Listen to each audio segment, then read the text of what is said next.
माननीय सदस्यगण, ये सदन 1975 में देश में आपातकाल इमरजेंसी लगाने के निर्णय की कड़े शब्दों में निंदा करता है। इसके साथ ही हम उन सभी लोगों की संकल्प शक्ति की सराहना करते हैं जिन्होंने इमरजेंसी का विरोध किया, अभूतपूर्व संघर्ष किया और भारत के लोकतंत्र की रक्षा का दायित्व निभाया।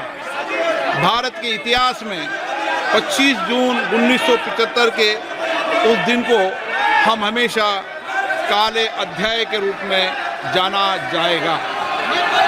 इस दिन तत्कालीन प्रधानमंत्री श्रीमती इंदिरा गांधी ने देश में इमरजेंसी लगाई और बाबा साहब अम्बेडकर द्वारा निर्मित संविधान पर प्रचंड प्रहार किया था। भारत की पहचान पूरी दुनिया में लोकतंत्र की जननी के तौर पर है। भारत में हमेशा लोकतांत्रिक मूल्यों और वाद संवाद का समर्थन हुआ, हमेशा लोकतांत्रिक मूल्यों की सुरक्षा की, उन्हें हमेशा प्रोत्साहित किया गया। ऐसे भारत पर श्रीमती इंदिरा गांधी द्वारा तानाशाही थोप दी गई, भारत के लोकतांत्रिक मूल्यों को कुचला गया और अभिव्यक्ति की आज़ादी का गला घोटा गया। इमरजेंसी के दौरान भारत के नागरिकों के अधिकार नष्ट कर दिए गए, नागरिकों से उनकी आज़ादी छीन ली गई। ये वह दौर था जब विपक्षी नेताओं को जेल में बंद कर दिया गया, पूरे देश को जेल खाना बना दिया गया। तब की तानाशाही सरकार ने मीडिया पर अनेक पाबंदियां लगा दी गई थी, न्यायपालिका की स्वतंत्रता पर अंकुश लगा दिया गया था। इमरजेंसी का वह समय हमारे देश के इतिहास में अन्याय काल का एक काला खंड था। आपातकाल इमरजेंसी लगाने के बाद उस समय कांग्रेस सरकार ने कई ऐसे निर्णय किए जिन्होंने हमारे संविधान की भावनाओं को कुचलने का काम किया। क्रूर और निर्दयी maintenance of internal secretary act Misa में बदलाव करके कांग्रेस पार्टी ये सुनिश्चित किया कि हमारी अदालतें मीसा के तहत गिरफ्तार लोगों को न्याय नहीं दे पाए।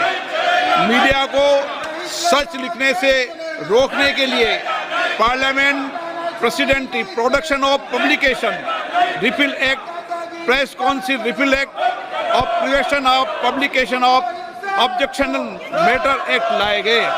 इस काले खंड में संविधान में 38वां, 89वां, 40वां, 41वां, 42वां संविधान संशोधन किया गया। कांग्रेस सरकार द्वारा किए गए संशोधन का लक्ष्य था सारी शक्तियां एक व्यक्ति के पास आ जाए, न्यायपालिका पर नियंत्रण हो, संविधान के मूल सिद्धांत खत्म किए जा सके। ऐसा करके नागरिकों के अधिकारों का दमन किया गया और लोकतंत्र के सिद्धांतों पर आघात किया। इतना ही नहीं, तत्कालीन प्रधानमंत्री श्री इंदिरा गांधी ने कमिटेड ब्यूरोक्रेसी और कमिटेड जुडिशरी की बात कही, जो उनकी लोकतंत्र विरोधी रवैये का एक उदाहरण है। इमरजेंसी अपने साथ ही ऐसे असामाजिक और तानाशाही की भावना से भयंकर चुनौतियों को लेकर आई, जिसने गरीबी, दलित और वंचितों को तबाह कर दिया।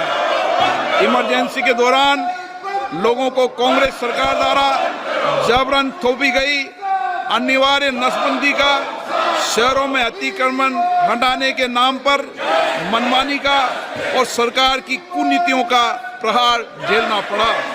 ये सदन उन सभी लोगों के प्रति संवेदना जताना चाहता है।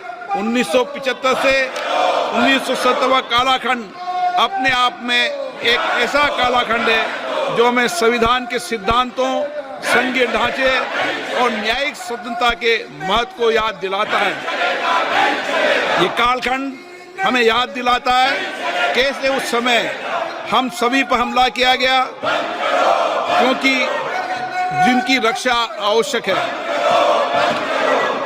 ऐसे समय में जब आपातकालीन इमरजेंसी के 50वें वर्ष में हम प्रवेश कर रहे हैं, ये 18वीं लोकसभा बाबा साहब अंबेडकर द्वारा निर्मित संविधान को बनाए रखने, इसकी रक्षा करने और इसे सुरक्षित रखने की अपनी प्रतिबद्धता को दोहराती है। हम भारत में लोकतंत्र के सिद्धांत, देश में कानून का शासन और शक्तियों का विकेंद्रीकरण अक्षुण्ण रखने के लिए प्रतिबद्ध हैं। हम संवैधानिक संस्थाओं में भारत के लोगों की आस्था और उनके अभूतपूर्व संघर्ष, जिनके कारण इमरजेंसी का अंत हुआ और एक बार फिर संवैधानिक शासन की स्थापना हुई, उनकी सराहना करते हैं।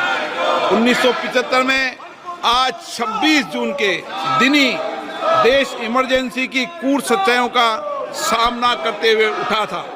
1975 में आज ही के दिन कैबिनेट ने इमरजेंसी का पोस्ट फैक्टो रेक्टिफिकेशन किया था। इस तानाशाही और असंवैधानिक निर्णय पर मोहर लगाई थी। इसलिए हमारी संसदीय प्रणाली अनगिनत बलिदानों के बाद मिली दूसरी आज़ादी के प्रति अपनी प्रतिबद्धता को दोहराने के लिए आज के प्रस्ताव किया जाना आवश्यक है। अब हम ये जानते हैं कि हमारी युवा पीढ़ी लोकतंत्र के इस काले अध्याय के बारे में जरूर जानना चाहिए। इमरजेंसी के दौरान गैर कानूनी गिरफ्तारियां, सरकारी प्रताड़ना के चलते अनगिनत लोगों को यातनाएं सहनी पड़ी थी।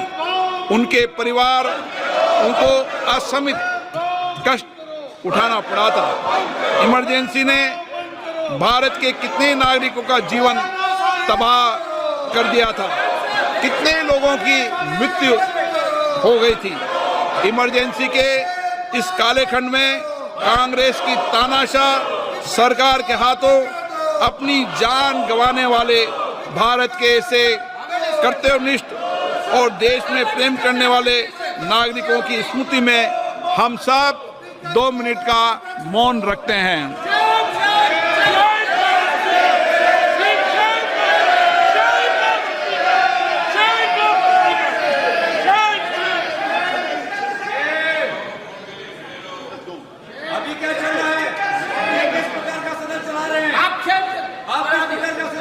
ओम शांति। सभा की कार्रवाई दिनांक 27 जून 2024 को राष्ट्रपति के अभिभाषण की समाप्ति के आधे घंटे के पश्चात के लिए स्थगित की जाती है।